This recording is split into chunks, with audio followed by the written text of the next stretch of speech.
Hello student, my name is Satish और मैं आज आपको पढ़ाने जा रहा हूँ क्लास 11 का second chapter structure of atom.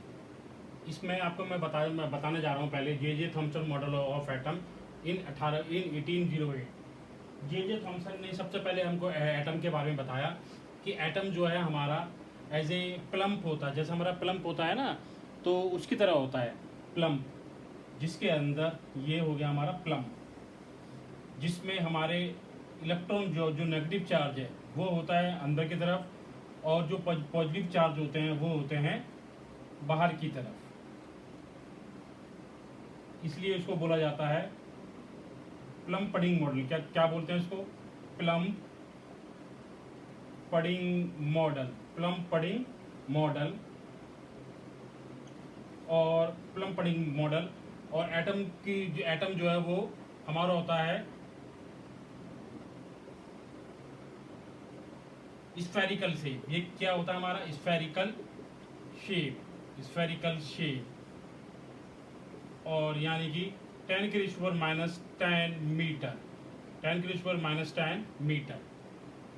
और लेकिन ये कुछ इसने बता तो दिया था सारा कुछ कि ये हमारा एटम जो है वो एक स्फेरिकल शेप होता है, और जो जो हमारे इलेक्ट्रॉन है वो अंदर की तरफ होते हैं। जैसे प्लम्प होते हैं उसमें बीज होते हैं, सीड, वो अंदर की तरफ होते हैं, और जो जो शेप होती है वो बाहर की तरफ होती है। और शेप पर क्या होते हैं हमारे पॉजिटिव चार्ज। इसलिए उसने बोला उसको प्लम पडिंग मॉडल।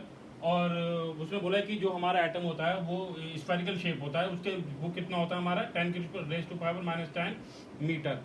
लेकिन वो केवल उसको ये नहीं पता था कि वाई, अगर उससे पूछा गया कि भाई फिर एटम पर चार्ज क्या होता है, कि Y atom is electrically neutral, कि एटम पर चार्ज क्यों नहीं होता, उसका वो जवाब नहीं दे पाया था। उससे पूछा गया क्या कि भाई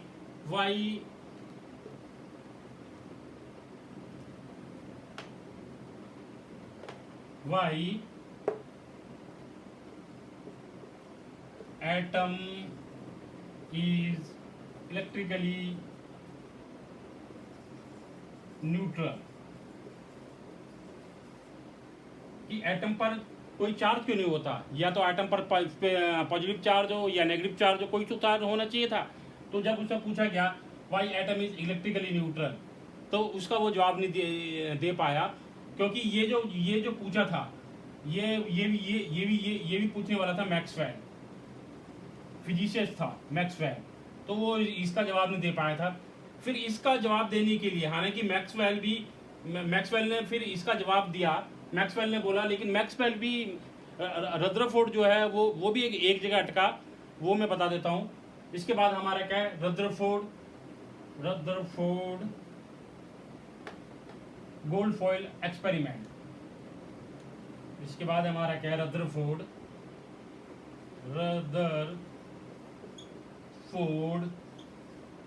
गोल्ड फॉइल एक्सपेरिमेंट। हालांकि इससे पहले रदरफोर्ड हो गया हमारा, और रदरफोर्ड हो गया, दूसरा हो गया हमारा हेनरी बैकवर्ल। दूसरा हो गया हेनरी बैकवर्ल, और तीसरा हो गया हमारा मैरी क्यूरी,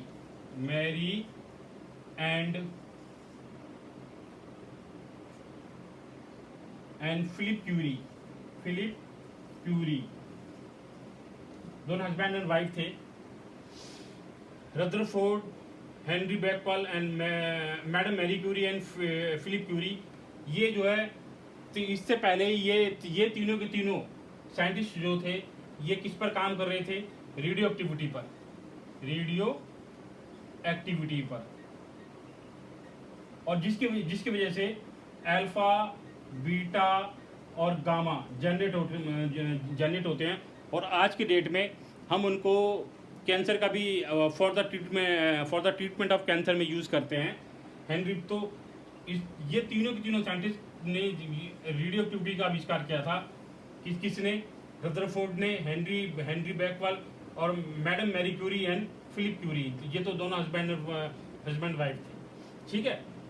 तो रदरफोर्ड ने एक एक्सपेरिमेंट और किया, वो कौन सा था रदरफोर्ड गोल्ड फॉइल एक्सपेरिमेंट। इसमें रदरफोर्ड ने क्या किया,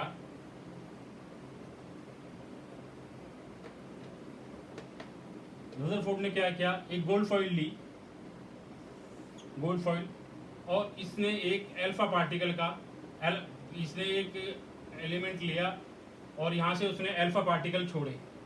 ये क्या हमारा अल्फा पार्टिकल। तो उसने क्या देखा कि कुछ अल्फा पार्टिकल तो बिल्कुल सीधे निकल गए। अगर मैं इस तरह एटम बना देता हूँ, ये न्यूक्लियस है बीच में, तो उसने क्या देखा कि कुछ अल्फा पार्टिकल तो बिल्कुल सीधे सीधे चले गए, कुछ अल्फा पार्टिकल्स के अंदर लार्ज डिफ्लेक्शन हुआ, कुछ अल्फा पार्टिकल्स के अंदर स्मॉल डिफ्लेक्शन हुआ।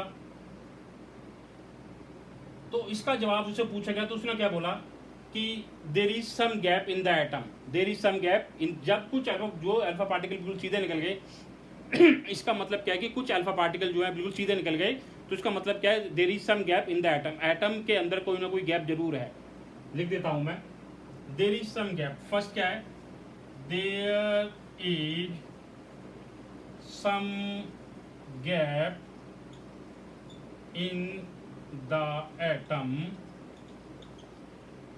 Due to that. दूसरा यहां लिख देता हूं मैं, ड्यू, ये आगे लिख देता हूं मैं, due to that some alpha particle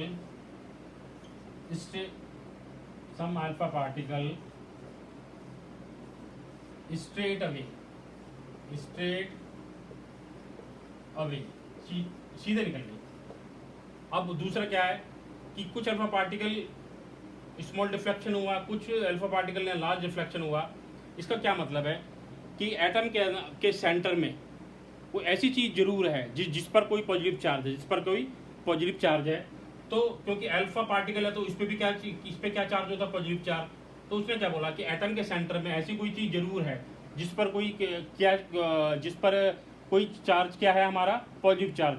क्योंकि जो अल्फा पार्टिकल उस पॉजिटिव चार्ज के बहुत पास से गुजरे तो अल्फा तो प्लस चार्ज एक दूसरे को रिपेल करेंगे, तो उनको जो बहुत पास से गुजरे हैं उनमें हुआ लार्ज डिफ्लेक्शन, और जो थोड़ी दूर से जो निकले हैं वो हुआ है स्मेल्ट, उसमें जो अल्फा पार्टिकल थोड़ी दूर से निकले हैं उनमें हुआ है स्मॉल डिफ्लेक्शन। मैं आगे कर देता हूं,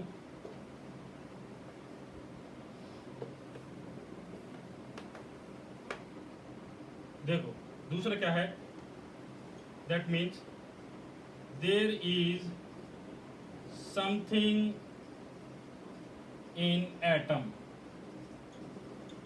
हैविंग पॉजिटिव चार्ज। एटम के अंदर ऐसा कुछ जरूर है जिस पर क्या चार्ज है, पॉजिटिव चार्ज है। तो जो अल्फा पार्टिकल उस पॉजिटिव चार्ज के बहुत पास से गुजरे हुए हैं, जो निकले हैं, तो उनमें हुआ है लार्ज डिफ्लेक्शन, और वो अल्फा पार्टिकल जो थोड़ी दूर से निकले हैं उनमें हुआ है स्मॉल डिफ्लेक्शन। तो दैट मीन इसका मतलब क्या है, यहाँ लिख देता हूँ कि there is some gap in the atom having positive charge. Due to that the alpha particle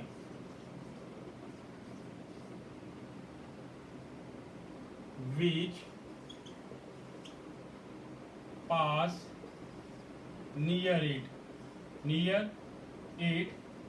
show large deflection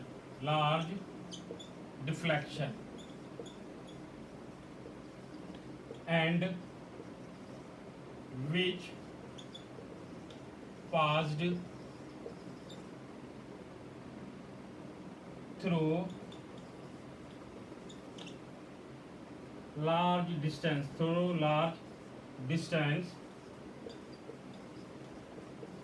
show small deflection।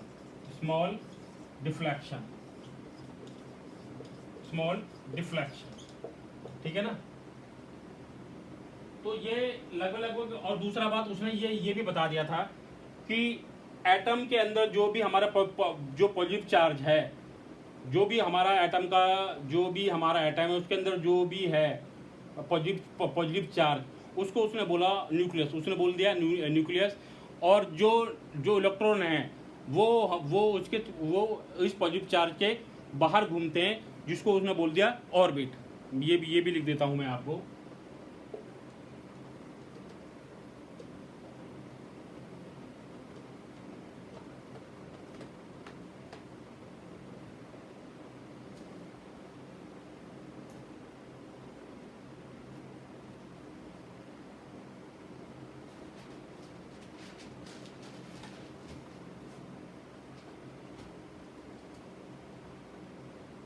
उसने बोला mass of atom, mass of atom is densely concentrated, densely concentrated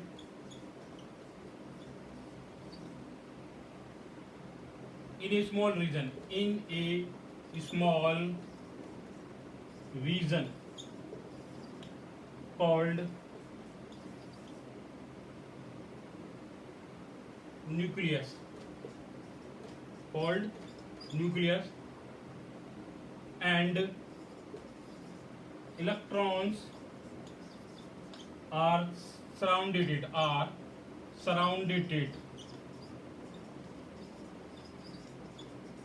called orbit. लेकिन Maxwell जो था उसने बोला कि भाई, उसने फिर ये यहाँ तक तो वो पहुँच गया था। अब जो मैक्सवेल जो था, जो कि फिजिसिस्ट था, उसने उससे क्वेश्चन किया। क्या क्वेश्चन था? उसने बोला क्या कि भाई ठीक है, हमने मान लिया कि एटम जो है वो हमारा बिल्कुल सेंटर में होता है, जो कि हमारा न्यूक्लियस होता है, और इलेक्ट्रॉन यहाँ पर होता है। तो और इलेक्ट्रॉन यहाँ घूम रहा होता है इस तरह से। लेकिन जो उसने बोला क्या कि जब कोई भी नेगेटिव चार्ज घूम रहा होता है, तो उसकी वजह से एक काइनेटिक एनर्जी डेवलप होती है, काइनेटिक एनर्जी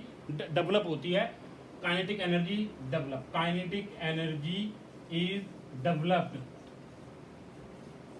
क्योंकि जब वो घूमेगा तो हर वक्त उसका जो एंगल है वो चेंज होगा।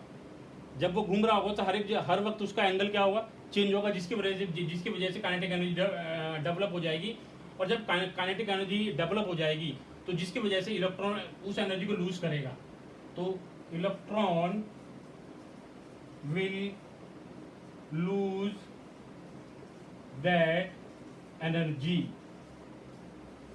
तो जब एनर्जी को इलेक्ट्रॉन लूज करेगा, तो लूज करते करते करते इसको न्यूक्लियस के अंदर, ये जो है it will fall into the nucleus. तो it will fall into nucleus. तो ये गिर जाएगा न्यूक्लियस में। लेकिन ऐसा तो होता नहीं है, बट इट डज नॉट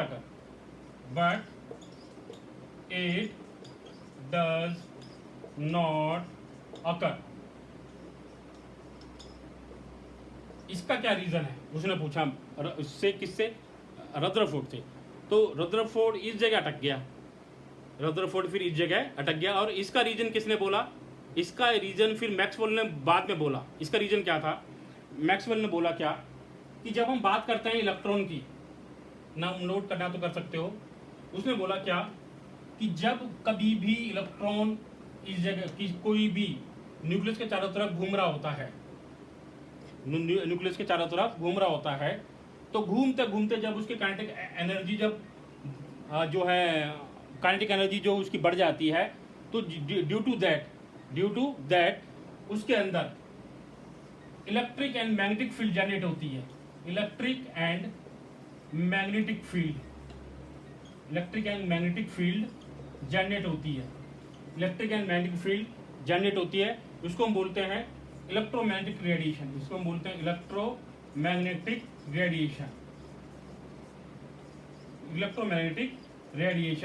और जिसकी वजह से इलेक्ट्रॉन जो है हमारा पार्टिकल नेचर नहीं रहता, वो कन्वर्ट होता है वेव में। किस में होता है? वेव में।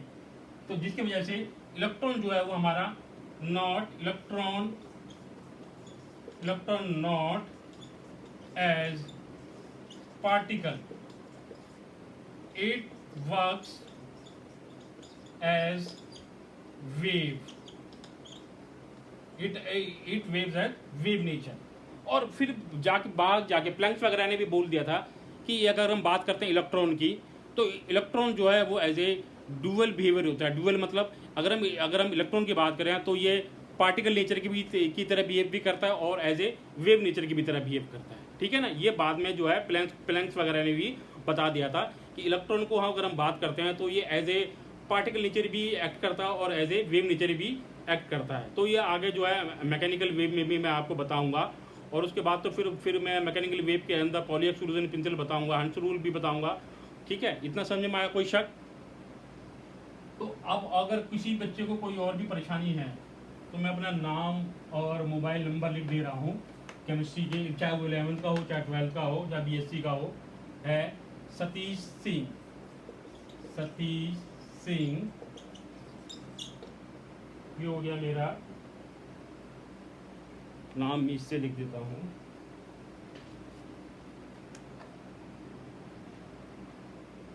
नाइन 773588960 सतीश सिंह। चाहे कोई भी क्वेश्चन हो आपका, चाहे वो क्लास 11th